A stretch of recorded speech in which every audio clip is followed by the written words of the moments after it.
Doctor Gauri Palve Garje यांच्या मृत्यू प्रकरणावरून मंत्री पंकजा मुंडे यांच्यावर मोठ्या प्रमाणात टीका करण्यात आली। गौरी पालवे या पंकजा मुंडेंचा स्वीय सहायक अनंत गर्जे यांची पत्नी होत्या। दरम्यान आज पंकजा मुंडेंनी डॉक्टर गौरी पालवे यांच्या कुटुंबियांची सांत्वनपर भेट घेतली।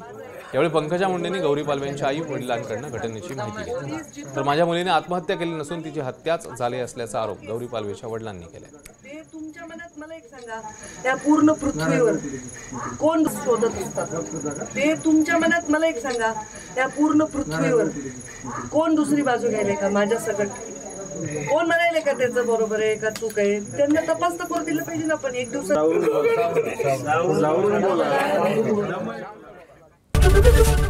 एबीपी माझा, उघडा डोळे बघा नीट।